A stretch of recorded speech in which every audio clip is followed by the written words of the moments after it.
ನಮಸ್ಕಾರ. ಇವತ್ತಿನ ಈ ನೈಜ ಘಟನೆ ನಡೆದಿದ್ದು ಕರಾವಳಿಯ ರಾಜಧಾನಿ ಅಂತ ಕರೆಸಿಕೊಳ್ಳೋ ಮಂಗಳೂರಿನಲ್ಲಿ.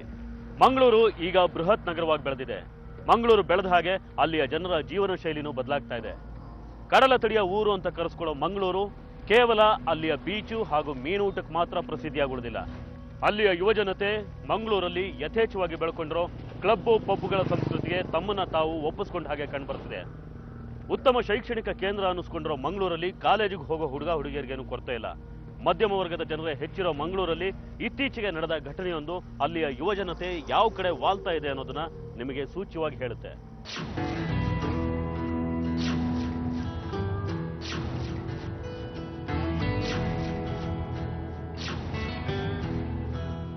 ನೋಡು, ನ್ಯೂಯಾರ್ಕ್ ಆಗಸದಲ್ಲಿ ಬೆರಗು ಬಾಹ್ಯಾಕಾಶ ನೌಕೆಯೊಂದು ವಿಮಾನವೊಂದರ ಮೇಲೆ ಕೂಸ್ಮರಿ ಮಾಡಿಕೊಂಡು.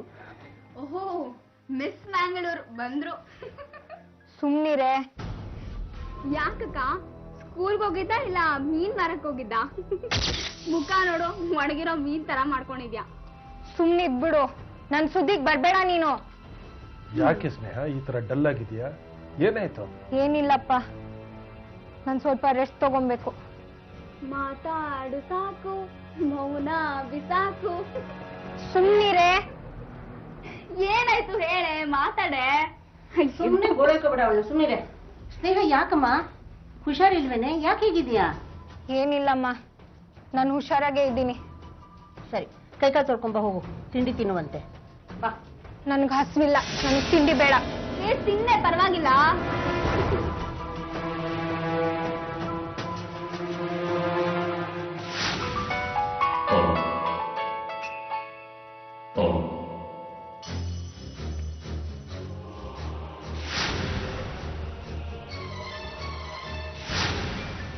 ಸರಿ ಹೇಳದ್ ನಿನ್ಗೆ ಫೋನ್ ಮಾಡ್ಬೇಡ ಅಂತ.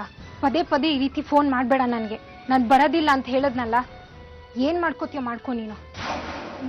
ಬೇಡ, ಆ ಥರ ಮಾಡ್ಬೇಡ. ಬರ್ತೀನಿ ನಾನು.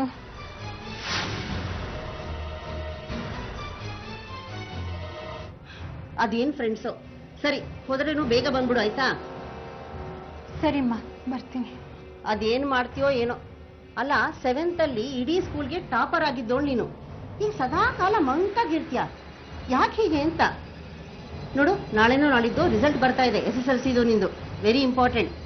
ಅದರಲ್ಲಿ ಒಳ್ಳೆ ಮಾರ್ಕ್ಸ್ ತಗೊಂಡ್ರೆ ಕಾಲೇಜು ಕಳಿಸ್ತೀವಿ. ಇಲ್ದಿದ್ರೆ ಮನೆಯಲ್ಲೇ ಇದ್ದು ಬಿಡು, ಗೊತ್ತಾಯ್ತಾ?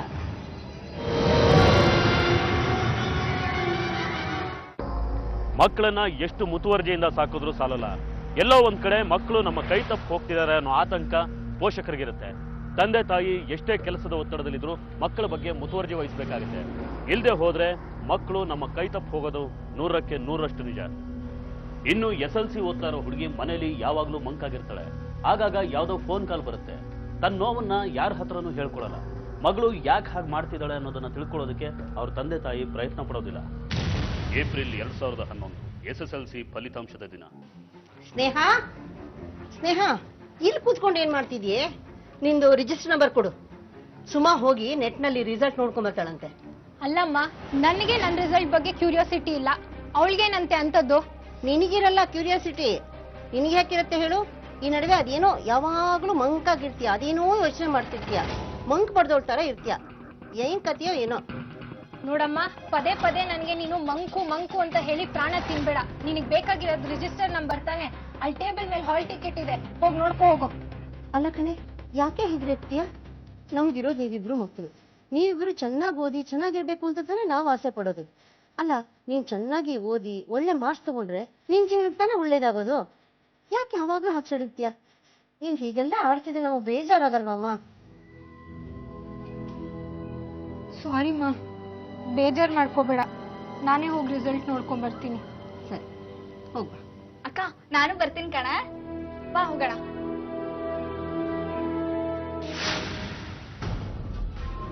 ಅಮ್ಮ, ಎಲ್ಲಿದ್ಯಾ ಅಮ್ಮ? ನಿಮ್ ಹಿರಿಯ ಸುಪುತ್ರಿನ ಕಾಲೇಜಿಗೆ ಕಳಿಸ್ಬೇಕೋ ಬೇಡವೋ ಅಂತ ನಿರ್ಧಾರ ಮಾಡೋ ಸಮಯ ಬಂದಿದೆ. ಸಾಕು, ಸುಮ್ಮನೆ ಇದ್ಬಿಡೆ ನೀನು ತರ್ಲೆ. ಯಾಕೆ ಅವಳನ್ನ ಗೋಳೈಕೋತೀಯ? ಯಾಕೆ? ರಿಸಲ್ಟ್ ಏನಾಯ್ತು? ಯಾಕೆ ಅವಳು ಹಾಗೆ ಡಲ್ಲಾಗಿ ಹೋಗ್ತಾ ಇದ್ದಾಳೆ? ಫೇಲ್ಗಿಲಾಗ್ಬಿಟ್ಲ ಹೇಗೆ? ಅಯ್ಯೋ ಫೇಲ್ ಏನಾಗಿಲ್ಲ ಅಮ್ಮ, ಫಸ್ಟ್ ಕ್ಲಾಸ್ ಬಂದಿದ್ದಾಳೆ ಅಷ್ಟೇ. ಬರೀ ಫಸ್ಟ್ ಕ್ಲಾಸಾ? ಹ್ಮ್. ಡಿಸ್ಟಿಂಕ್ಷನ್ ಬರ್ತಾಳೆ ಅನ್ಕೊಂಡಿದ್ನಲ್ಲೇ. ಅವಳು 7th ಅಲ್ಲೆಲ್ಲ ಎಷ್ಟು ಒಳ್ಳೆ ಮಾರ್ಕ್ಸ್ ತಗೋತಾ ಇದ್ಲು, 90%ಗಿಂತ ಜಾಸ್ತಿನೇ ತಗೋತಿದ್ಲು. ಈಗ ಬರೀ ಫಸ್ಟ್ ಕ್ಲಾಸ್, ಡಿಸ್ಟಿಂಕ್ಷನ್ ಇಲ್ಲ. ಅದ್ಯಾಕೆ ಹೀಗೆ ಆಡ್ತಿದ್ದಾಳು ಏನು ನಂಗೆ ಅರ್ಥನೇ ಆಗ್ತಾ ಇಲ್ಲ ರೀ. ಅವಳು ಏನ್ ಹೇಳ್ತಾಳೆ? ಅಂದ್ರೆ ನಿನ್ನ ಹತ್ರ ಏನಾದ್ರು ಮಾತಾಡಿಲ್ಲ? ಮಾರ್ಕ್ಸ್ ಕಡಿಮೆ ಬಿದ್ದಿದ್ದಕ್ಕೆ ಏನಾದ್ರು ಬೇಜಾರು ಮಾಡ್ಕೊಂಡ? ಬೇಜಾರ? ಅವಳಿಗೆ ರಿಸಲ್ಟ್ ನೋಡೋ ಕ್ಯೂರಿಯಾಸಿಟಿ ಕೂಡ ಇರಲಿಲ್ಲ. ರಿಸಲ್ಟ್ ನೋಡ್ಕೊಂಡು ಬಂದ ಮೇಲೆ ವಿಚಾರಿಸೋಣ ಅಂದ್ರೆ ಮುಖ ಕೊಟ್ಟು ಮಾತಾಡ್ಲೂ ಇಲ್ಲ, ಸೀದಾ ಒಳಗಡೆ ಹೊಟ್ಟೋದ್ಲು. ನೋಡು, ಈಗ ನೀನೇನು ಮಾತಾಡಬೇಡ ಅವಳ ಹತ್ರ. ನಾಳೆ ನಾನೇ ವಿಚಾರಿಸ್ತೀನಿ, ಆಯ್ತಾ? ಅವಳನ್ನ ಬೈಯೋದು ಎಲ್ಲ ಮಾಡಬೇಡ. ಅವಳ ಮನಸ್ಸಲ್ಲಿ ಏನಿದೆ ಅಂತ ತಿಳ್ಕೊಳ್ಳೋಕೆ ಪ್ರಯತ್ನ ಮಾಡು. ಸರಿ, ಹಾಗೆ ಮಾಡ್ತೀನಿ. ಹಾಗೆ ನಾಳೆ ಒಂದ್ಸಲಿ ಸ್ಕೂಲ್ ಹತ್ರ ಹೋಗಿ ವಿಚಾರಿಸ್ಕೊಂಬನ್ನಿ. ಅವ್ರ ಟೀಚರ್ಗಳಿಂದನಾದ್ರೂ ಏನಾದ್ರೂ ಗೊತ್ತಾಗಿತ್ತು, ಅವ್ರೇನಾದ್ರೂ ರಿವ್ಯಾಲ್ಯೂಷನ್ ಹಾಕಿ ಅಂದ್ರೆ ಹಾಕಿಸ್ಬಿಡೋಣ ಅಲ್ವಾ? ಸರಿ, ಹಾಗೆ ಮಾಡೋಣ. 7ನೇ ತರಗತಿಲಿ 90ಕ್ಕಿಂತಲೂ ಹೆಚ್ಚು ಅಂಕ ಗಳಿಸಿದ ಸ್ನೇಹ SSLCಲಿ ಕೇವಲ ಫಸ್ಟ್ ಕ್ಲಾಸ್ ಪಡೆದಿರ್ತಾಳೆ. ಸದಾ ಎಲ್ಲಾ ಚಟುವಟಿಕೆಗಳಲ್ಲೂ ಮುಂದೆ ಇರ್ತಾ ಇದ್ದ ಸ್ನೇಹ ಇದ್ದಕ್ಕಿದ್ದ ಹಾಗೆ ಮಂಕಾಗ್ತಾಳೆ. ಅವಳು ಯಾಕೆ ಹಾಗಾಗ್ತಿದ್ದಾಳೆ ಅನ್ನೋದು ಅವ್ರಿಗೆ ಗೊತ್ತಿಲ್ಲ. ಅದನ್ನ ತಿಳ್ಕೊಳ್ಳೋದಕ್ಕೆ ಸ್ನೇಹ ತಂದೆ ಅವಳು ಸ್ಕೂಲ್ ಹತ್ರ ಹೋಗ್ತಾರೆ. ಅಲ್ಲಿ ಅವ್ರಿಗೆ ಒಂದು ಸತ್ಯ ಗೊತ್ತಾಗುತ್ತೆ. ನಿಮ್ಮ ಮಗಳು ಸ್ನೇಹ ಬಗ್ಗೆ ನಾವೇ ಕಳಿಸ್ಬೇಕು ಅಂತ ಇದ್ವಿ, ಅದೇ ನೀವೇ ಬಂದಿದ್ದು ಒಳ್ಳೇದಾಯ್ತು ಸರ್. ಹೌದು ಮೇಡಮ್, ನಮ್ಮ ಮಗಳು ತುಂಬಾನೇ ಡಲ್ ಆಗಿರ್ತಾಳೆ, ಮಾರ್ಕ್ಸ್ ಬೇರೆ ಕಡಿಮೆ ತಗೊಂಡಿದ್ದಾಳೆ. ಏನು ಅಂತ ಕೇಳಿದ್ರೆ ಮಾತೇ ಆಡಲ್ಲ. ವಿಷಯ ಏನು ಅಂತ ಗೊತ್ತಿಲ್ಲ ಮೇಡಮ್. ಕ್ಲಾಸಲ್ಲೂ ತುಂಬಾ ಡಲ್ ಆಗಿರ್ತಾ ಇದ್ಲು, ಏನು ಅಂತ ಕೇಳಿದ್ರೆ ಏನು ಹೇಳ್ತಾ ಇರಲಿಲ್ಲ. ಕ್ಲಾಸ್ನ ತುಂಬಾ ಮಿಸ್ ಮಾಡ್ತಾ ಇದ್ಲು. ಯಾಕೆ ಅವಳು ಅವಾಗ ಕ್ಲಾಸ್ ತಪ್ಪಿಸ್ಕೊಳ್ತಾ ಇದ್ಲು? ನಿಮ್ಮ ಮನೇಲಿ ಏನಾದ್ರು ಕೆಲಸ ಹೇಳ್ತಾ ಇದ್ರಾ? ಕ್ಲಾಸ್ ತಪ್ಪಿಸ್ಕೊಳ್ತಾ ಇಲ್ಲ ಮೇಡಮ್, ದಿನಾಲೂ ಹೊತ್ತಿಗೆ ಸರಿಯಾಗಿ ಸ್ಕೂಲ್ಗೆ ಹೋಗ್ತೀನಿ ಅಂತ ಹೋಗ್ತಿದ್ಲು. ಮೇಡಮ್, ನಿಮ್ಗೇನಾದ್ರೂ ವಿಷಯ ಗೊತ್ತಾ ಮೇಡಮ್ ಅವಳ ಬಗ್ಗೆ? ಅಂದ್ರೆ ಎನಿ ಲವ್ ಅಫೇರ್ ಅಥವಾ? ಅಂಥದ್ದೇನಿಲ್ಲ, ಆದರೆ ವಾರಕ್ಕೆ 2-3 ಸರಿ ಹೊರಗಡೆ ಹೋಗ್ತಾ ಇದ್ಲು ಅಂತ ಗೊತ್ತಿತ್ತು. ಹೊರಗಡೆ ತಿರ್ಗಾಡಕ್ ಹೋಗ್ತಿದ್ಲ?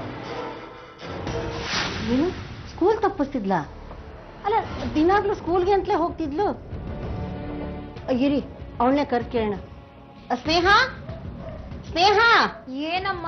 ಬಾಮ್ಮ ಇಲ್ಲೇ. ಬಂದೆ. ಬಾರೆ, ಅದೇನ್ ಸದಾ ಕಾಲ ಮಲಗಿರ್ತೀಯ? ಬಲ್ಲಿ ಕೂತ್ಕೋ ಬಾ. ಏನಮ್ಮ ನಿಂದು? ಸ್ನೇಹ, ಇವತ್ತು ನಾನು ನಿನ್ನ ಸ್ಕೂಲ್ ಹೋಗಿದ್ದೆ. ಅಲ್ಲ, ನೀನು ಆಗಾಗ ಸ್ಕೂಲ್ ತಪ್ಪಿಸ್ಕೊಳ್ತಿದ್ದೆ ಅಂತೆ. ನಾನಾ? ಇಲ್ವಲ್ಲ. ಯಾರಪ್ಪ ಹೇಳಿದ್ದು? ನಾನು ಸ್ಕೂಲ್ ತಪ್ಪಿಸ್ಕೋತಿಲ್ವಲ್ಲ. ಯಾರ್ಯಾಕೆ ಹೇಳ್ಬೇಕು? ನಿಮ್ ಟೀಚರ್ಸೇ ಹೇಳಿದ್ರಂತೆ. ಅವ್ರು ಹೇಳಿದ್ರು ಅಂತ ನೀವು ಕೇಳ್ಬಿಟ್ರಮ್ಮ? ಸ್ನೇಹ, ಅವ್ರು ಯಾಕೆ ಸುಮ್ನೆ ನಿನ್ನ ಬಗ್ಗೆ ಹೇಳ್ತಾರೆ? ಅಲ್ಲ, ಇಷ್ಟು ಬ್ರಿಲಿಯಂಟ್ ಹುಡುಗಿ ಇದ್ದಕ್ಕಿದ್ದಾಗ ಈಗ ಡಲ್ ಆದ್ಲಲ್ಲ ಅಂತ ಕನ್ಸರ್ನ್ ಇರುತ್ತೆ, ಹೇಳ್ತಾರೆ. ಏನಾಗಿದೆ ನಿನಗೆ? ಯಾಕೆ ಯಾವಾಗಲೂ ಡಲ್ ಆಗಿರ್ತೀಯ? ಅಲ್ಲ, ಸ್ಕೂಲ್ ತಪ್ಪಿಸ್ಕೊಂಡು ದಿನ ಎಲ್ಲಿ ಹೋಗ್ತಾ ಇದ್ದೆ? ನಾನೇನು ಕೇಳ್ಬೇಡಿಮ್ಮ. ನಾ ಮುಂದೆ ಓದ್ಬೇಕಂತಿದ್ದೀನಿ. ಕಾಲೇಜಿಗೆ ಕಳ್ಸಲ್ಲ ಅಂತ ಮಾತ್ರ ಹೇಳ್ಬೇಡಿ ನೀವು. ನಿನ್ನ ಕಾಲೇಜಿಗೆ ಕಳ್ಸಲ್ಲ ಅಂತ ಹೇಳ್ತಿಲ್ಲ, ಆದ್ರೆ ನೀನ್ ಯಾಕೆ ಹೀಗೆ ಮಾಡ್ತಾ ಇದೀಯ ಅಂತ ನಮಗೆ ಗೊತ್ತಾಗ್ಬೇಕು. ಏನ್ ನಡೀತಿದೆ ಹೇಳು. ಏನಿಲ್ಲಪ್ಪ, ಸರಿಯಾಗಿ ಇದ್ದೀನಿ ನಾನು.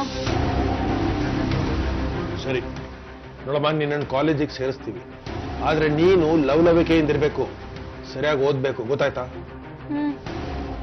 ಆಗಾಗ ಶಾಲೆ ತಪ್ಪಿಸೋ ಮಗಳು ಹೋಗ್ತಿದ್ದಾದ್ರು ಇಲ್ಲಿಗೆ. ಅವಳು ಹಾಗಿರೋದಕ್ಕೆ ಕಾರಣ ಏನು? ಸ್ನೇಹ ಅಪ್ಪ ಅಮ್ಮಂಗೆ ಇದೊಂದು ಒಗಟು ಅನ್ಸುತ್ತೆ. ಮಗಳನ್ನ ಕೇಳೋದಕ್ಕೆ ನಿರ್ಧಾರ ಮಾಡ್ತಾರೆ. ಆದ್ರೆ ಮಗಳು ಅಪ್ಪ ಅಮ್ಮನ ಹತ್ರ ತನ್ನ ಸಮಸ್ಯೆನ ಅಷ್ಟು ಸುಲಭವಾಗಿ ಹೇಳ್ಕೊತಾಳ. ನೋಡು ಸ್ನೇಹ, ನೀನ್ ಹಿಂದೆ ಏನ್ ಮಾಡಿದ್ದಿ ಅಂತ ನಾವೇನು ಕೇಳೋದಿಲ್ಲ. ನಿನ್ನೆಲ್ಲ ತಪ್ಪು ಕ್ಷಮಿಸಿ ನಿನ್ನನ್ನು ಕಾಲೇಜಿಗೆ ಸೇರಿಸ್ತಾ ಇದ್ದೀನಿ. ಈಗ ಚೆನ್ನಾಗಿ ಓದ್ಬೇಕು, ಇದೇ ನಿನ್ನ ಭವಿಷ್ಯನ ನಿರ್ಧಾರ ಮಾಡೋದು, ಆಯ್ತಾ?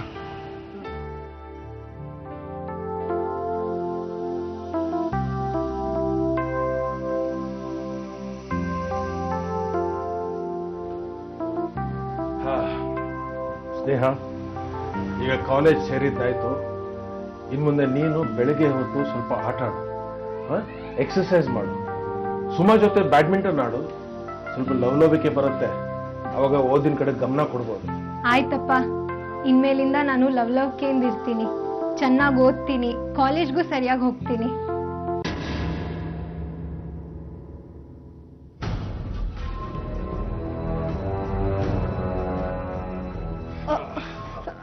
ಬಂದ್ರ ನೋಡ್ರಿ ಇಷ್ಟೊತ್ತಾಯ್ತು ಸ್ನೇಹ ಕಾಲೇಜ್ಗೆ ಹೋದವಳು ಇನ್ನೂ ಮನೆಗೆ ಬಂದಿಲ್ಲ. ನಿಂಗೆ ಯಾಕೋ ತುಂಬಾ ಭಯ ಆಗ್ತಾ ಇದೆ ರೀ. ಯಾಕೆ ಇಷ್ಟು ಟೆನ್ಸ್ ಆಗ್ತೀಯಾ? ಎಲ್ಲಿ ಹೋಗ್ತೀನಿ ಅಂತ ಹೇಳಿ ಹೋಗಿಲ್ವಾ? ಏನು ಇಲ್ಲ, ದಿನ ಹೋಗೋ ಹಾಗೆ ಕಾಲೇಜ್ಗೆ ಅಂತ ಹೇಳಿ ಹೋದ್ಲು. ಆದ್ರೆ ಇಷ್ಟೊತ್ತಾದ್ರೂ ಇನ್ನೂ ಬರ್ಲಿಲ್ವಲ್ಲ. ನಂಗೆ ಯಾಕೋ ತುಂಬಾ ಭಯ ಆಗ್ತಾ ಇದೆ. ರೀ ನಡೀರಿ ಪೊಲೀಸ್ ಕಂಪ್ಲೇಂಟ್ ಕೊಡೋಣ. ಸ್ವಲ್ಪ ಸಮಾಧಾನ ತಗೋ. ಇಲ್ಲೇ ಫ್ರೆಂಡ್ಸ್ ಜೊತೆ ಹೋಗಿರ್ಬೋದು, ಇನ್ನೇನ್ ಬಂದ್ಬಿಡ್ಬೋದು. ಇಲ್ಲಪ್ಪ, ಬೆಳಗ್ಗೆನೆ ಅಕ್ಕ ತುಂಬಾ ಗಡ್ಬಿಡಿ ಹೇಳಿದ್ಲು. ಅದೇನೋ ಪಾರ್ಟಿ ಅಂತ ಮಾತಾಡ್ದಂಗಿತ್ತು.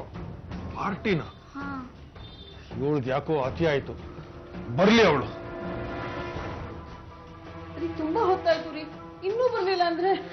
ನಾನು ಹೋಗಿ ಕರ್ಕೊಂಡ್ ಬರ್ತೀನಿ. ಅವಳು ಮೊಬೈಲ್ ಕಾಲ್ ಮಾಡಿ ಎಲ್ಲಿದ್ದಾಳೆ ಅಂತ ತಿಳ್ಕೊ. ಸರಿ.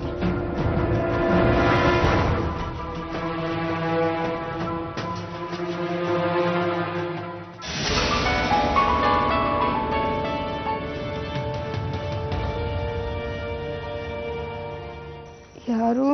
ಹಲೋ, ಯಾರದು? ನಾನ್ ಕಣೆ ನಿಮ್ಮಮ್ಮ. ಯಾಕೆ ಹಾಗೆ ಮಾತಾಡ್ತಾ ಇದೀಯಾ? ಇನ್ನೂ ಮನೆಗೆ ಬಂದಿಲ್ವಲ್ಲೇ? ಎಲ್ಲಿದ್ಯಾ ನೀನು? ಹಲೋ ಹಲೋ ರೀ, ಫೋನ್ ಕಟ್ ಆಯ್ತು. ಅವಳೆಲ್ಲ ಪಾರ್ಟಿನಲ್ಲಿದ್ದಾಳೆ ಅನ್ಸುತ್ತೆ. ಅವಳು ಏನ್ ಮಾತಾಡ್ತಿದ್ದಾಳೆ ಅಂತಾನೆ ನಂಗೆ ಅರ್ಥ ಆಗ್ತಿಲ್ಲ. ನೀವು ಹೋಗಿ ಅವಳ ಫ್ರೆಂಡ್ಸ್ ನ ವಿಚಾರಿಸಿ ಅವಳು ಎಲ್ಲಿದ್ದಾಳೋ ಕರ್ಕೊಂಬನ್ನಿ. ಯಾವ ಜನ್ಮದ ಕರ್ಮನೋ ಅಲ್ಲ. ಮಕ್ಕಳು ಬೇಕು ಅಂತ ನಾವು ಒದ್ದಾಟದಲ್ಲಿ ಹಡಿಯೋದು. ಇವ್ರುಗಳು ನಮ್ಮ ಇಡೀ ಸಂಪಾದನೆಯನ್ನ ಹಾಳು ಮಾಡೋದು, ನೆಮ್ಮದಿ ಹಾಳು ಮಾಡೋದು.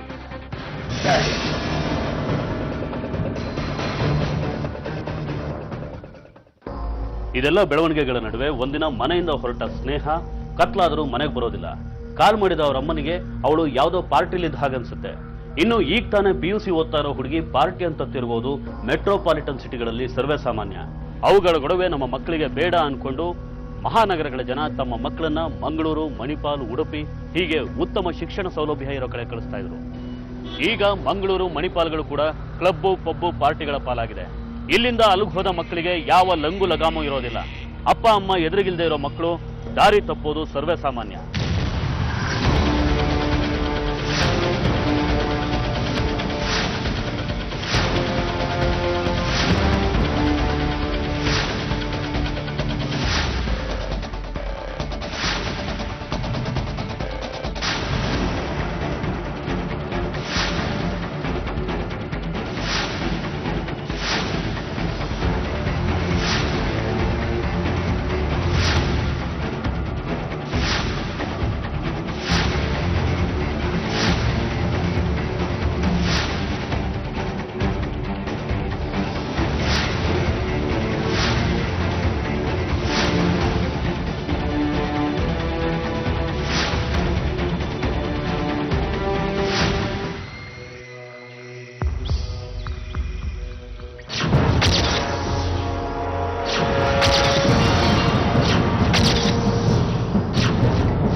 ಯಾಕಾದ್ರೂ ಇಂಥ ಮಕ್ಕಳು ಹುಡ್ತಾರೋ? ಮುದ್ನಿಂದ ಬೆಳೆಸಿರೋ ಪ್ರತಿಫಲ ಇದು ಅನ್ಸುತ್ತೆ. ನಿನ್ ಮಗಳು ಯಾರ್ದೋ ಪಾರ್ಟಿನಲ್ಲಿ ಕುಡಿದು ತೂರಾಡ್ತಿದ್ಲು. ಕುಡ್ದಿದ್ಲ? ಅಪ್ಪ, ಅಕ್ಕನ್ಗೆ ಏನಾಯ್ತು? ಯಾಕೆ ಹಿಂಗ್ ಆಡ್ತಿದ್ದಾಳೆ? ಪುಟ, ನೀನ್ ಒಳಗೆ ಹೋಗಮ್ಮ ನೀನು.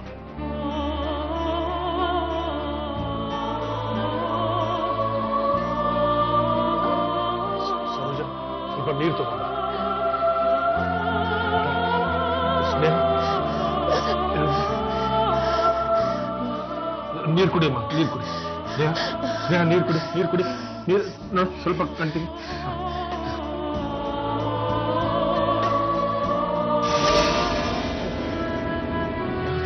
ಸ್ನೇಹ, ಯಾಕಮ್ಮ ಹೀಗೆ ಮಾಡ್ತಾ ಇದ್ದೆ ನೀನು? ನಾವು ನಿನ್ಗೋಸ್ಕರ ಇಷ್ಟೆಲ್ಲ ಕಷ್ಟ ಪಡ್ತಾ ಇದ್ದೀವಿ. ನೀನ್ ನೋಡಿದ್ರೆ ನಮ್ಮ ಪ್ರಾಣ ತೆಗೆಯೋ ಕೆಲಸ ಮಾಡ್ತಿದ್ಯಲ್ಲ, ಯಾಕಮ್ಮ? ಯಾವಾಗಲೂ ಶುರು ಮಾಡ್ಕೊಂಡಿದ್ಯಾ ಇದೆಲ್ಲ? ಡ್ರಗ್ಸ್ ತಗೊಳ್ಳೋ ಹಂತಕ್ಕೆ ಬಂದಿದ್ಯಾ ಅಂದ್ರೆ ಏನಮ್ಮ ಕತೆ ನಿಮ್ದು? ಏನು ಡ್ರಗ್ಸ್ ತಗೋತಿದ್ದಾಳ? ಏನು ಹೇಳ್ತಾ ಇದ್ದೀರಾ ನೀವು? ಯಾಕ್ರಿ ನಮ್ಮ ಮಗಳು ಹೀಗಾಗ್ಬಿಟ್ಟ? ಯಾಕೆಂದ್ರೆ ಏನ್ ಹೇಳಿ, ನಾವು ಇವ್ರಿಗೋಸ್ಕರ ಹಗಲು ರಾತ್ರಿ ದುಡಿಯೋದು. ಇವ್ರು ನೋಡಿದ್ರೆ ನಮ್ ಹಿಂದೆ ಕಣ್ ತಪ್ಸಿ ಈ ತರ ಎಲ್ಲ ಮಾಡ್ತಾರೆ. ಎಲ್ಲ ನಮ್ ಕರ್ಮ. ರೀ, ಏನಾದ್ರೂ ಮಾಡ್ಲೇಬೇಕ್ರಿ, ಇಲ್ದಿದ್ರೆ ನಮ್ ಸ್ನೇಹ ಕೈ ತಪ್ಪ ಹೋಗ್ತಾಳೆ ರೀ, ಕೈ ತಪ್ಪ ಹೋಗ್ತಾಳೆ. ಮಗಳನ್ನ ಹುಡುಕೊಂಡು ಹೊರಟ ಅಪ್ಪನಿಗೆ ಸ್ನೇಹ ಮಣಿಪಾಲ್ನ ಎಂಡ್ ಪಾಯಿಂಟ್ ಅನ್ನೋ ಹೋಟೆಲ್ನಲ್ಲಿ ಸಿಗ್ತಾಳೆ. ಅದು ಡ್ರಗ್ಸ್ನ ನಶೆ ಏರಿಸ್ಕೊಂಡಿರೋ ಮತ್ತಿನ ಸ್ಥಿತಿಲಿ. ಆಗ ಸ್ನೇಹಾಳ ಅಪ್ಪನಿಗೆ ಮಗಳ ವರ್ತನೆಯ ನಿಜ ರೂಪ ಗೊತ್ತಾಗುತ್ತೆ. ತಮ್ಮ ಮಗಳು ಡ್ರಗ್ಸ್ಗೆ ದಾಸಿಯಾಗಿದ್ದು ತಿಳಿದು ಆಘಾತ ಆಗುತ್ತೆ. ಇತ್ತೀಚಿನ ದಿನಗಳಲ್ಲಿ ಕರ್ನಾಟಕದ ಕರಾವಳಿ ಪ್ರದೇಶದಲ್ಲಿ ಈ ಡ್ರಗ್ಸ್ ಹಾವಳಿ ಹೆಚ್ಚಾಗ್ತಾ ಇದೆ. ಅದರಲ್ಲೂ ಡ್ರಗ್ಸ್ಗೆ ದಾಸರಾಗ್ತಾ ಇರೋ ಕಾಲೇಜು ಹುಡುಗ ಹುಡುಗಿಯರ ಸಂಖ್ಯೆ ಹೆಚ್ಚಾಗಿದೆ. ರಾಜ್ಯದ ಬೇರೆ ಬೇರೆ ಕಡೆಗಳಿಂದ ಬಂದಿರೋ ವಿದ್ಯಾರ್ಥಿಗಳೇ ಹೆಚ್ಚಾಗಿರೋದ್ರಿಂದ ಈ ಡ್ರಗ್ಸ್ ಪೆಡ್ಲರ್ಗಳಿಗೆ ಸುಲಭವಾಗಿ ಗಿರಾಕಿಗಳು ಸಿಕ್ಕಂತಾಗಿದೆ. ಯಾರ್ದೋ ಒತ್ತಾಯಕ್ಕೋ ಅಥವಾ ಗೊತ್ತಿಲ್ಲದೇನೋ ಡ್ರಗ್ಸ್ ರುಚಿಗೆ ಸಿಕ್ಕಿಬಿದ್ದವರು ಮತ್ತೆ ಹೆಜ್ಜೆ ಹಿಂದೆ ಇಡೋ ಪ್ರಶ್ನೆನೇ ಇಲ್ಲ. ಡ್ರಗ್ಸ್ ರುಚಿಗೆ ಸಿಕ್ಕಿಬಿದ್ದ ಸ್ನೇಹ ತನ್ನ ಜೀವನನೇ ಹಾಳು ಮಾಡ್ಕೊಳ್ಳೋ ಹಂತಕ್ಕೆ ಬಂದಿರ್ತಾಳೆ.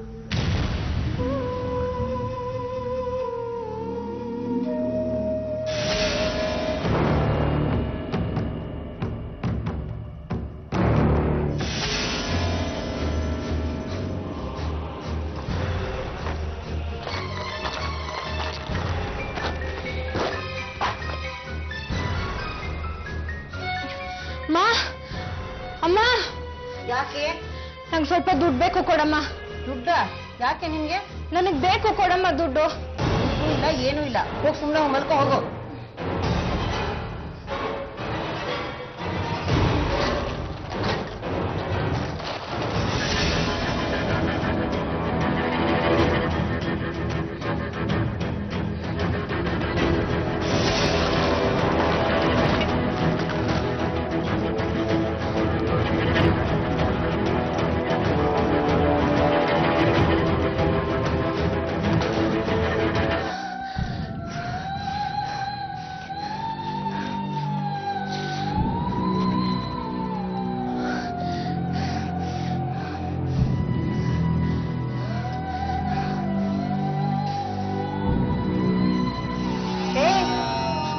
ಏನೇ ಮಾಡ್ತಾ ಇದೀಯಾ?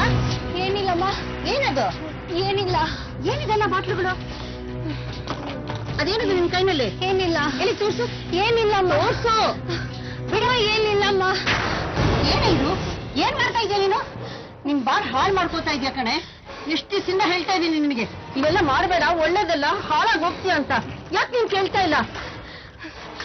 ಯಾಕೆ ಹೀಗೆ ಹಾಳಾಗಿ ಹೋಗ್ತಿದ್ಯಾ? ಬಿಟ್ಕೊಡು ಇದೆಲ್ಲ, ಇನ್ನು ಮೇಲಾದ್ರೂ ಒಳ್ಳೆಯವಳಾಗು. ಅಮ್ಮ, ಅಮ್ಮ ಕೊಡಮ್ಮ. ಅಮ್ಮ, ಅಮ್ಮ ಕೊಡಮ್ಮ. ಅಮ್ಮ ಬಿದ್ದಿರಲ್ಲಿ. ಅಮ್ಮ.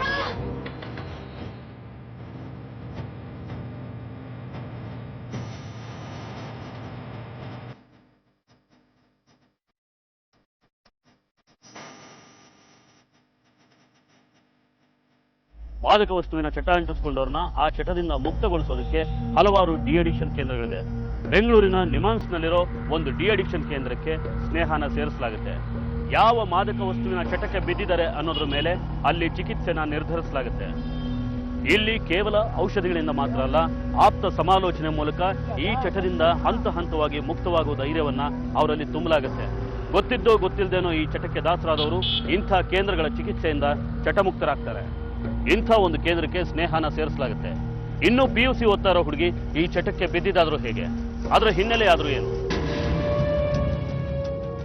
ಸ್ಪಂದನ de-addiction centre, NIMHANS, Bengaluru. ಹೇಳಿ, ಏನ್ ಸಮಸ್ಯೆ? ಡಾಕ್ಟರ್, ನನ್ನ ಹೆಸರು ಉಪಾಧ್ಯಾಯ ಅಂತ. ಇವಳು ನಮ್ಮ ಮಗಳು ಸ್ನೇಹ. ಕೆಲವು ತಿಂಗಳುಗಳಿಂದ ಡ್ರಗ್ಸ್ ತಗೊಳಕ್ ಶುರು ಮಾಡಿದ್ದಾಳೆ. ಈ ಚಟ ಹೇಗೆ ಬಂತೋ ಏನೋ ನಮ್ಗೆ ಒಂದು ಗೊತ್ತಾಗ್ತಾ ಇಲ್ಲ. ನಾವು ಮಂಗಳೂರಿಂದ ಬಂದಿರೋದು. ಅಲ್ಲಿ ಫಾದರ್ ಮುಲ್ಲರ್ ಮತ್ತೆ ಮಂಗಳ ಆಸ್ಪತ್ರೆಗೆ ಕರ್ಕೊಂಡು ಹೋಗಿದ್ವಿ. ಅವರು ನಿಮ್ಮ ಡಿ ಅಡಿಕ್ಷನ್ ಸೆಂಟರ್ ಕರ್ಕೊಂಡೋಗಿ ಅಂತ ಇಲ್ಲಿ ಕಳಿಸಿದ್ದಾರೆ. ಒಳ್ಳೇದು. ಸ್ನೇಹ, ನೀ ಏನು ಓದ್ತಾ ಇದೀಯಾ?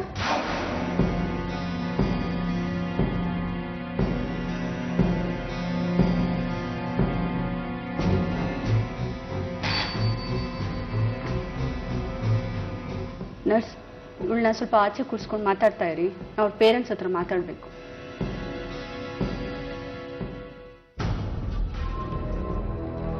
ಹೇಳಿ, ನಿಮ್ಮ ಮಗಳು ಇದನ್ನೆಲ್ಲ ಯಾವಾಗ ಶುರು ಮಾಡ್ಕೊಂಡಿದ್ದು? ಆಮೇಲೆ ಅವಳ ಬಿಹೇವಿಯರ್ ಎಲ್ಲ ಹೇಗಿದೆ? ಅವಳು ಯಾವಾಗ ಇದೆಲ್ಲ ಶುರು ಮಾಡಿಕೊಂಡು ಅಂತಾನೆ ಗೊತ್ತಿಲ್ಲ ಡಾಕ್ಟ್ರೆ.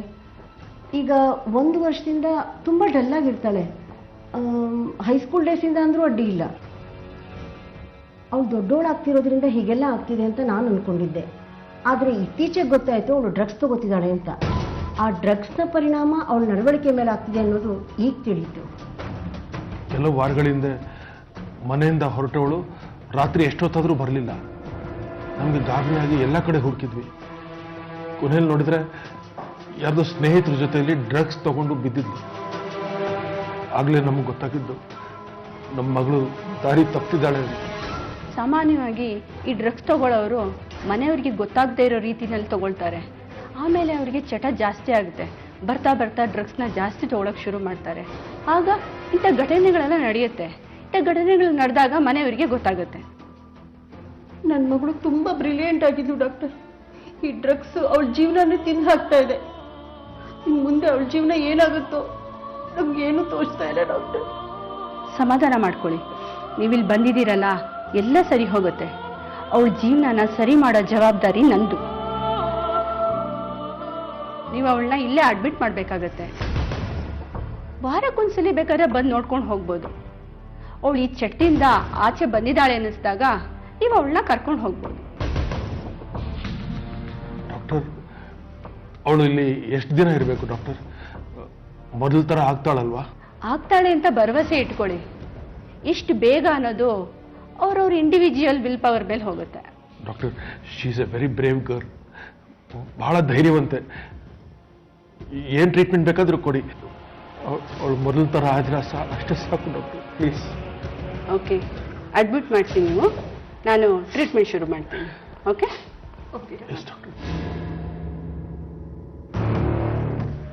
ಸ್ನೇಹ, ಈ ಡ್ರಗ್ಸ್ ಎಲ್ಲ ತಗೊಳಕ್ಕೆ ಯಾವಾಗಿಂದ ಶುರು ಮಾಡಿದೆ?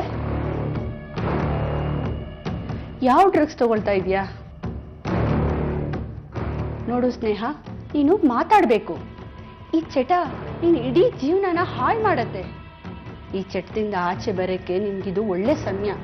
ಈ ಅವಕಾಶ ಎಲ್ರಿಗೂ ಸಿಗೋದಿಲ್ಲ. ನಿನ್ಗಿನ್ನೂ 18 ವರ್ಷ ಕೂಡ ಆಗಿಲ್ಲ, ಈಗಲೇ ಹೀಗಾಗಿದ್ಯಾ? ನಿಮ್ಮ ತಂದೆ ನೀನು ತುಂಬ ಬ್ರಿಲಿಯಂಟು ಅಂತ ಹೇಳಿದ್ದಾರೆ. ಪಾಪ, ನಿಮ್ಮ ತಂದೆ ತಾಯಿ ನಿನ್ನ ಬಗ್ಗೆ ಎಷ್ಟು ಕನಸುಗಳನ್ನ ಕಟ್ಕೊಂಡಿದ್ದಾರೆ. ನಾನು ಇದರಿಂದೆಲ್ಲ ಹೊರಗೆ ಬರಬೇಕು ಡಾಕ್ಟರ್. ನಾನು ಹೊರಗೆ ಬರಬೇಕು ಇದರಿಂದೆಲ್ಲ. ಅದಕ್ಕೆ ಅಲ್ವಾ ನಾವಿರೋದು. ನೀನು ಯಾತಕ್ಕೆ ಶುರು ಮಾಡಿದೆ ಅಂತ ಹೇಳೋದಕ್ಕಿಂತ ಮುಂಚೆ ನಾನು ಇನ್ನ ಕೆಲವು ಪ್ರಶ್ನೆಗಳನ್ನ ಕೇಳ್ತೀನಿ. ಯಾವುದೇ ಮುಚ್ಚು ಮರೆ ಇಲ್ಲದೆ ಎಲ್ಲ ಪ್ರಶ್ನೆಗಳಿಗೂ ಕರೆಕ್ಟಾಗಿ ಉತ್ತರ ಕೊಡು, ಆಯ್ತಾ? ಆಯ್ತು ಮೇಡಮ್. ನಿಮ್ಮ ಮನೇಲಿ ನಿನ್ನ ಎಲ್ಲರೂ ಚೆನ್ನಾಗಿ ನೋಡ್ಕೋತಾರಾ? ಎಲ್ರಿಗೂ ನಿನ್ನ ಕಂಡ್ರೆ ಇಷ್ಟನಾ? ಹೌದು, ಎಲ್ಲರಿಗೂ ನನ್ನ ಕಂಡ್ರೆ ತುಂಬ ಇಷ್ಟ. ನನ್ನ ಮೇಲೆ ತುಂಬ ಕನಸುಗಳನ್ನ ಕಟ್ಕೊಂಡಿದ್ದಾರೆ. ಆದರೆ ನನಗೆ ಕನಸುಗಳನ್ನೆಲ್ಲ ಪೂರೈಸಕ್ಕಾಗ್ತಿಲ್ವಲ್ಲ ಅನ್ನೋ ಬೇಸರ ನನಗೆ. ಈಗ ಯಾಕೆ ಆಗ್ತಿಲ್ಲ?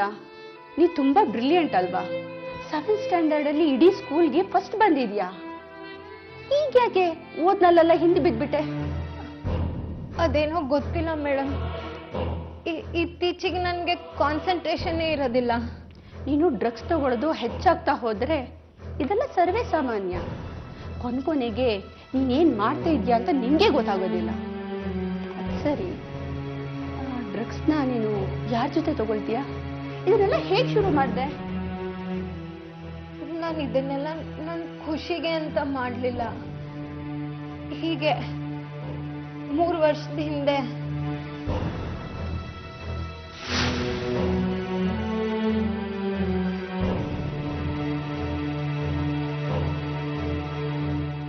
ಅದ್ ಸರಿ, ನನ್ನೇನ್ ಯಾಕೆ ಇಲ್ಲಿ ಕರ್ಕೊಂಬಂದೆ ನೀನು? 1 ನಿಮಿಷ ಬಾರೆ.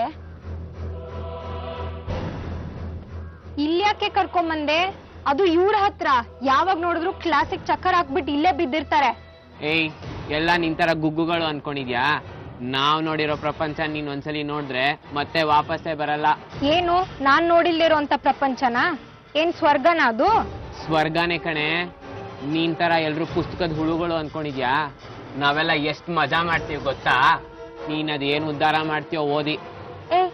ಮೊನ್ನೆ ಅದ್ಯಾವ್ದೋ ಜ್ಯೂಸ್ ಕೊಟ್ಟಿಯಲ್ಲ, ಸಖತ್ತಾಗಿತ್ತು. ಇವತ್ತು ತಂದಿದ್ಯೇನೋ? ಸುಮ್ನಿರೆ, ಇವಳೆದ್ರಿಗೆ ಅವೆಲ್ಲ ಯಾಕೆ? ಏನು ಅದು ಜ್ಯೂಸ್ ಕತೆ? ಕುಡಿಕೇನೆ. ಕೊಡವ ನೋಡೋಣ. ಸರಿ ಕೂತ್ಕೊಳ್ಳಿ, ಕೊಡ್ತೀನಿ. ಬಾರೆ ಕೂತ್ಕೊಳ್ಳೋಣ.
ಅವಳು ಅಷ್ಟೇ ಕಣ.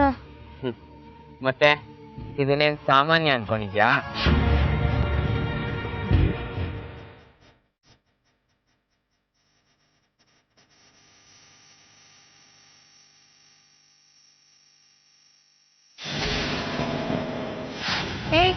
ನಂಗೆ ಲೇಟ್ ಆಗ್ತಿದ್ಯಪ್ಪ, ನಮ್ಮ ಮನೆಗೆ ಹೊರಡ್ತೀನಿ.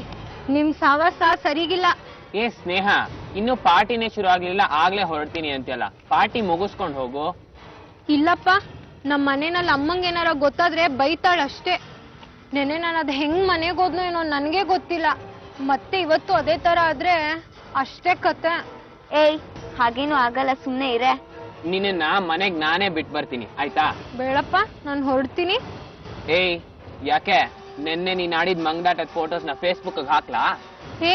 ಹಂಗೆಲ್ಲ ಮಾಡ್ಬೇಡ ಕಣೋ. ಮತ್ತೆ ಪಾರ್ಟಿ ಮುಗಿಸ್ಕೊಂಡು ಹೋಗು. ತಗೋ ಕುಡಿ.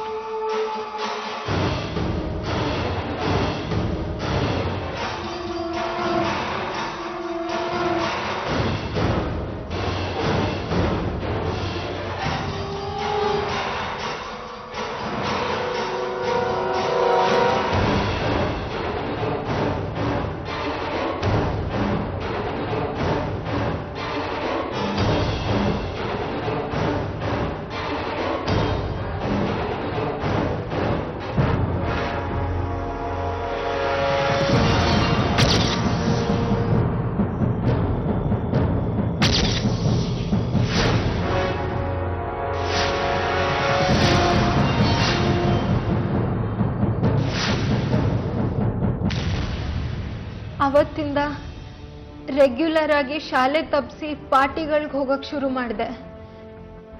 ಹೀಗೆ ಪಾರ್ಟಿನಲ್ಲಿ ಹುಡುಗಿರಿರ್ಲಿ ಅಂತ ಹೇಳಿ ನಮ್ಗೆ ಪಬ್ಬಲ್ಲಿ ಪುಕ್ಸಟ್ಟೆ ಆಲ್ಕೋಹಾಲ್ ಕೊಡ್ತಾ ಇದ್ರು. ಅವಾಗವಾಗ ಡ್ರಗ್ಸು, ಅಫೀಮು, ಬ್ರೌನ್ ಶುಗರು, ಗಾಂಜಾ ಎಲ್ಲ ಇರ್ತಾ ಇತ್ತು. ನಾನು ಹೇಗೋ ಈ ಚಟಕ್ಕೆ ಅಂದ್ಕೊಂಡ್ಬಿಟ್ಟೆ ಡಾಕ್ಟರ್. ಹೋಗ್ಲಿ ಬಿಡು, ಇಲ್ಲಿ ಬಂದಿದ್ಯಲ್ಲ, ಹೇಗೋ ಎಲ್ಲ ವಾಸಿ ಆಗತ್ತೆ. ನೀನೇನು ಯೋಚನೆ ಮಾಡಬೇಡ. ನನ್ನ ಹತ್ರ ಕೆಲವು ಪುಸ್ತಕ ಇದೆ, ಅದನ್ನ ನೀನು ಕೊಡ್ತೀನಿ. ಈ ಡ್ರಗ್ಸ್ ಚಟಕ್ಕೆಲ್ಲ ಬಿದ್ದು ಮತ್ತೆ ಅದರಿಂದ ಆಚೆ ಬಂದಿರೋ ದೊಡ್ಡ ದೊಡ್ಡ ವ್ಯಕ್ತಿಗಳ ವಿವರ ಅಲ್ಲ ಆ ಬುಕ್ಕಲ್ಲಿದೆ. ನೀನು ಅದನ್ನ ಓದ್ಬೇಕು. ನಾನು ಇಲ್ಲಿಂದ ಹೊರಗೆ ಹೋಗ್ಬೇಕಾರೆ ಈ ಕೆಟ್ಟ ಚಟಗಳನ್ನೆಲ್ಲ ಬಿಟ್ಟು ಹೊರಗೆ ಹೋಗ್ಬೇಕು. ಮುಂಚಿನ ತರ ನಾನು ನೆಮ್ಮದಿಯಾಗಿರ್ಬೇಕು, ಖುಷಿಯಾಗಿರ್ಬೇಕು. ಪ್ಲೀಸ್ ನನಗೆ ಹೆಲ್ಪ್ ಮಾಡಿ ಡಾಕ್ಟರ್, ಪ್ಲೀಸ್.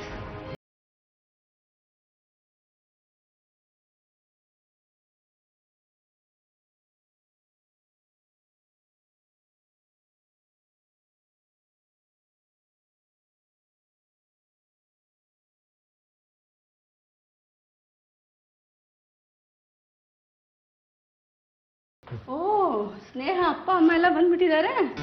ಅವಳು ಯಾರು? ಇವಳು ನನ್ನ ತಂಗಿ ಸುಮಾ ಅಂತ. ಈಗ ನಿನ್ ಮಗಳು ಹುಷಾರಾಗಿದ್ದಾಳೆ, ನೀವು ಅವಳನ್ನ ಮನೆ ಕರ್ಕೊಂಡು ಹೋಗ್ಬೋದು. ಸ್ನೇಹ, ಎಲ್ಲ ಬಟ್ಟೆ ಎಲ್ಲ ರೆಡಿ ಮಾಡ್ಕೊ, ನೀನ್ ಊರಿಗೆ ಹೋಗ್ಬೋದು. ನೀವೆಲ್ಲ ಹೊರಡಿ, ನಾನು ಒಂದು 2 ನಿಮಿಷ ಡಾಕ್ಟರ್ ಹತ್ರ ಮಾತಾಡ್ಬಿಡ್ತೀನಿ. ಸರಿ.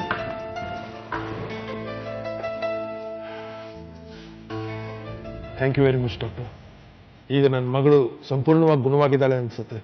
ಹಾಗೆ ಅನ್ಸುತ್ತೆ, ಆದ್ರೆ ಒಂದ್ ವಿಷಯ ನೆನಪಲ್ಲಿಡಿ, ಇಷ್ಟು ದಿವಸ ಅವಳಿಗೆ ಇಲ್ಲಿ ಯಾವ ಸ್ವಾತಂತ್ರ್ಯನೂ ಇರಲಿಲ್ಲ, ಹಾಗೂ ಡ್ರಗ್ಸ್ ಸಿಗೋ ಅವಕಾಶನೂ ಇರಲಿಲ್ಲ. ನೀವು ಮನೆ ಕರ್ಕೊಂಡು ಹೋದ್ಮೇಲೆ ಅವಳನ್ನ ತುಂಬಾ ಹುಷಾರಾಗಿ ನೋಡ್ಕೊಳ್ಬೇಕು. ಖಂಡಿತ ಡಾಕ್ಟರ್. ಹಾ, ಇನ್ನೊಂದು ವಿಷಯ, ಮೇಲ್ ನೋಡಕ್ಕೆ ಅವಳು ಆರಾಮಾಗಿ ಕಾಣ್ಬೋದು, ಆದ್ರೆ ಅವಳ ಮನಸ್ಸಲ್ಲಿ ಮತ್ತೆ ಡ್ರಗ್ಸ್ ತಗೊಳ್ಬೇಕು ಅನ್ನೋ ಹಂಬಲ ಬೆಳಿಬಹುದು. ಹಾ, ನಾವು ಬರ್ಕೊಟ್ಟಿರೋ ಮೆಡಿಸಿನ್ ಎಲ್ಲ ಅವಳಿಗೆ ತಪ್ಪದೆ ಕೊಡಿ. ಆಗಾಗ ಡ್ರಗ್ಸ್ ತಗೊಳ್ಬೇಕು ಅಂತ ಅನ್ನಿಸ್ಬೋದು, ಆಗ ನೀವು ಅವಳ ಹತ್ರ ಸ್ವಲ್ಪ ಸಂಯಮದಿಂದ ಮಾತಾಡಿ. ಆಯ್ತು ಡಾಕ್ಟರ್. ಹಿಂಗೆ ನೀವು ಹೊರಡ್ಬೋದು. ಪ್ರತಿ ತಿಂಗಳು ಕೌನ್ಸಿಲಿಂಗ್ ಸೆಷನ್ಗೆ ನಿಮ್ಮ ಮಗಳನ್ನ ಕರ್ಕೊಂಡು ಬನ್ನಿ. ಆಮೇಲೆ ನಾವು ಕೊಟ್ಟಿರೋ ಮೆಡಿಸಿನ್ ಎಲ್ಲ ರೆಗ್ಯುಲರ್ ಆಗಿ ಕೊಡಿ, ಯಾವುದೇ ಕಾರಣಕ್ಕೂ ಅದನ್ನು ತಪ್ಪಿಸ್ಬೇಡಿ. ಓಕೆ? ಆಯ್ತು doctor. Thank you very much. ಬರ್ತೇನೆ. 7 ತಿಂಗಳ ನಂತರ ಸ್ನೇಹ 70% ಚಟದಿಂದ ಮುಕ್ತಳಾಗಿರ್ತಾಳೆ. ಅವಳಿನ ಮೇಲೆ ಡ್ರಗ್ಸ್ ತಗೊಳ್ಳಲ್ಲ ಅನ್ನೋ ಭರವಸೆಯಲ್ಲಿ ಅವಳನ್ನ ಮನೆಗೆ ಕಳಿಸ್ಕೊಡ್ತಾರೆ. ಅಂತೂ ದೊಡ್ಡ ಅನಾಹುತ ಒಂದು ತಪ್ಪಿತು ಅಂತ ಅವ್ರ ತಂದೆ ತಾಯಿ ಅವಳನ್ನ ಮನೆ ಕರ್ಕೊಂಡ್ ಬರ್ತಾರೆ. ಮನೆಯಲ್ಲಿ ಸ್ನೇಹ ಖುಷಿಯಾಗಿರ್ತಾಳೆ. ಅಮ್ಮ, ಏನ್ ಮಾಡ್ತಿದ್ಯಮ್ಮ? ಅಕ್ಕಿ ಹಚ್ತಾ ಇದ್ದೀನಿ ಕಣೆ.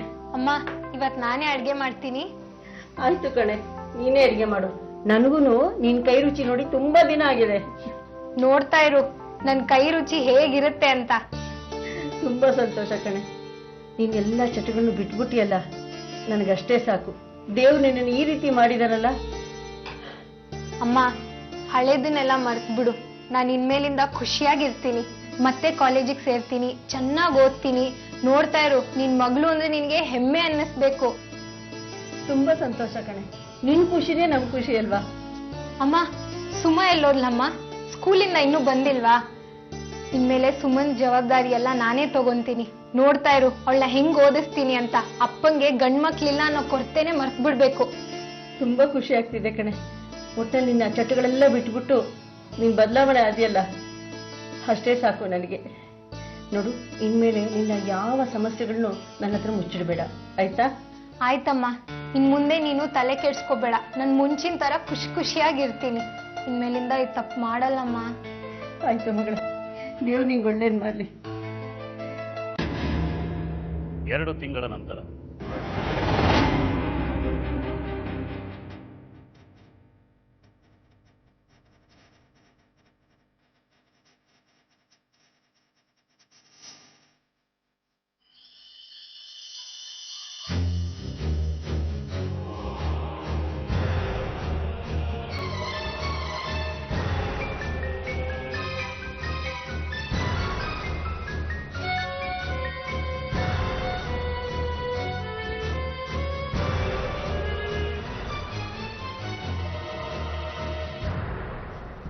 ಅಮ್ಮ, ನನಗೆ 2,000 ರೂಪಾಯಿ ದುಡ್ಡು ಕೊಡಮ್ಮ. ಯಾಕೆ ಸ್ನೇಹ ತುಂಬಾ ಗಾಬರಿಗೊಂಡೋಳ್ತಾರ ಇದೆಯಾ? ಯಾಕೇನಾಯ್ತು? ಯಾಕೆ ನಿಂಗೆ ಅಷ್ಟೊಂದು ಹಣ ಬೇಕು? ನಿಂಗೆ ಏನ್ ಬೇಕೋ ಹೇಳು, ನಾನು ತಂದು ಕೊಡ್ತೀನಿ. ನಾನೇ ತಗೊಂತೀನಿ, ದಯವಿಟ್ಟು ದುಡ್ಡು ಕೊಡಮ್ಮ. ನನ್ನ ಹತ್ರ ಈಗ ಅಷ್ಟೊಂದು ದುಡ್ಡಿಲ್ಲ. ನಿಂಗೆ ಯಾಕೆ ಬೇಕು ಅಷ್ಟೊಂದು ದುಡ್ಡೀಗ? ಅಮ್ಮ, ನನ್ಗನ್ನ ಬಿಟ್ಟಿರಕ್ಕಾಗ್ತಿಲ್ಲಮ್ಮ, ದಯವಿಟ್ಟು ನನಗೆ ದುಡ್ಡು ಕೊಡು.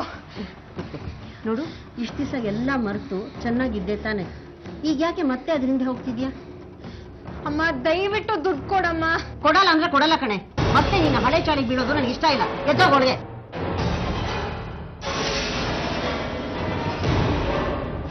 ಫೆಬ್ರವರಿ 2, 2013. ಸ್ನೇಹ, ಬಾಗಿಲು ತೆಗೆ, ಬಿಸಿ ಬಿಸಿ ಕಾಫಿ ತಂದಿದ್ದೀನಿ. ಸ್ನೇಹ. ಓಹೋ, ಇನ್ನ ಮಹಾರಾಣಿ ಎದ್ದಿಲ್ವಾ? ಅಯ್ಯೋ ದೇವ್ರೆ. ಅಮ್ಮ ತಾಯಿ ಮಹಾರಾಣಿ ಹೇಳಿ ಮೇಡಮ್. ಹೋಗೆ ನೀನು ತಮಾಷೆ ಮಾಡಬೇಡ. ಸ್ನೇಹ, ಸ್ನೇಹ, ಬಾಗಿಲು ತೆಗೆಯಮ್ಮ. ಏನ್ ಗಲಾಟೆ ಇದು? ನೋಡ್ರಿ, ಬಾಗ್ಲೇ ತೆಗಿತಾ ಇಲ್ಲ ಸ್ನೇಹ. ಹೌದಾ? ಸ್ನೇಹ, ಸ್ನೇಹ, ಬಾಗಿಲು ತೆಗಿಯಮ್ಮ. ಸ್ನೇಹ, ಇನ್ನು ನಿದ್ದೆ ಮುಗ್ದಿಲ್ವಾ ನಿಂದು? ಕಾಫಿ ಆರೋಗ್ಯಕ್ಕೆ ಬಾಗಲ್ ತೆಗೆ. ಸ್ನೇಹ ಸ್ನೇಹ ಸ್ನೇಹ ಏನ್ರಿ ಇದು ಇಷ್ಟೊತ್ತಾದ್ರೂ ಬಾಗಲ್ ತೆಗಿತಿಲ್ಲ? ಸ್ನೇಹ ಬಾಗಿಲು ತೆಗಿ.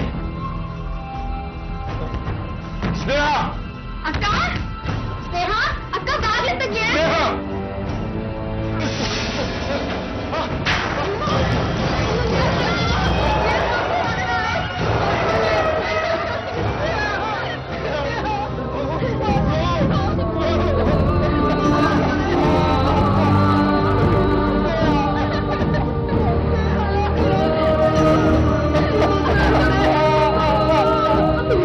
ಚಟದಿಂದ ಮುಕ್ತಳಾದ್ಲು ಅನ್ಕೊಂಡಿದ್ದ ಸ್ನೇಹ ಕೊನೆಗೆ ಅದಕ್ಕೋಸ್ಕರನೇ ತನ್ನ ಜೀವನ ಬಲಿ ಕೊಡ್ತಾಳೆ.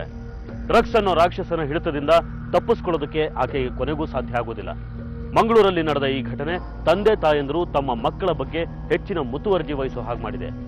ಮಗಳನ್ನ ಕಳ್ಕೊಂಡ ಸ್ನೇಹ ತಂದೆ ಗುರುರಾಜ್ ಮಗಳನ್ನ ಈ ಚಟಕ್ಕೆ ದುಡಿದ ದುಷ್ಟರನ್ನ ಹಿಡಿಯೋ ಹಾಗೆ ಪೊಲೀಸರ ಮೇಲೆ ಒತ್ತಾಯ ಹಾಕ್ತಿದ್ದಾರೆ. ಮಗಳ ಜೀವನ ಬಲಿ ತಗೊಂಡ ಡ್ರಗ್ಸ್ ಚಟದ ವಿರುದ್ಧ ಹೋರಾಟ ಮಾಡೋದಾಗಿ ಹೇಳ್ತಿದ್ದಾರೆ. ಆದರೆ ಜೀವ ಕಳ್ಕೊಂಡ ಸ್ನೇಹ ಮತ್ತೆ ಹುಟ್ಟುತ್ತಾಳ. ಕಳೆದ 5-6 ವರ್ಷಗಳಿಂದ ಈ ಡ್ರಗ್ಸ್ ಮಾಫಿಯಾ, ಪಬ್ಸ್ ಸಂಸ್ಕೃತಿ ಇದರ ಬಗ್ಗೆ ನಾವು ಹೋರಾಟ ಮಾಡ್ಕೊಳ್ತಾ ಬಂದಿದ್ದೇವೆ. ಎಷ್ಟೋ ಜನ ಇದರಿಂದಾಗಿ ವಿದ್ಯಾರ್ಥಿನಿಯರು ತಮ್ಮ ಬದುಕನ್ನೇ ಕಳೆದುಕೊಂಡಿದ್ದಾರೆ.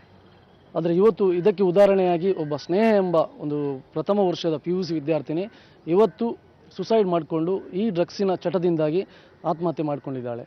ಆಮೇಲೆ ಸ್ಪಷ್ಟವಾಗಿ ಹೇಳ್ತಿದ್ದೇವೆ, ಇವತ್ತು ಮಂಗಳೂರು ನಗರದಲ್ಲಿ ಹಲವಾರು ಹೋಟೆಲ್ಗಳಿವೆ, ಹಲವಾರು ಗಾಂಜಾ ಕೇಂದ್ರಗಳಿವೆ. ಎಲ್ಲೆಲ್ಲಿ ಡ್ರಗ್ಸ್ ಸಿಗುತ್ತೆ, ಎಲ್ಲೆಲ್ಲಿ ಗಾಂಜಾ ಸಿಗುತ್ತೆ, ಎಲ್ಲೆಲ್ಲಿ ಇಂಥ ಅನೈತಿಕ ಚಟುವಟಿಕೆಗಳಾಗ್ತವೆ ಎಲ್ಲ ನಾವು ಇಷ್ಟ ತನಕ ನಾವು DC ಅವರಿಗೆ ಕೂಡ ತಿಳಿಸಿದ್ದೀವಿ, ಪೊಲೀಸ್ ಕಮಿಷನರಿಗೆ ಕೂಡ. ಆದರೂ ಇಷ್ಟ ತನಕ ಯಾವುದೇ ಕಾನೂನು ಕ್ರಮವನ್ನು ಇವರು ತೆಗೆದುಕೊಂಡಿಲ್ಲ. ಹಾಗಾಗಿ ಮುಂದಿನ ದಿವಸಗಳಲ್ಲಿ ಇನ್ನಷ್ಟು ಇದಕ್ಕೆ ವಿದ್ಯಾರ್ಥಿನಿಯರು ಬಲಿಯಾಗ್ಬೋದು. ಕೂಡಲೇ ತಕ್ಷಣ ಜಿಲ್ಲಾಡಳಿತ ಇದರ ವಿರುದ್ಧ ಕ್ರಮ ತೆಗೆದುಕೊಳ್ಬೇಕು. ಮೊದಲು ಬೋಂದಿಲಿ MGCಯಲ್ಲಿ ಓದ್ತಿದ್ಲು 10ನೇ ಕ್ಲಾಸ್ವರೆಗೆ.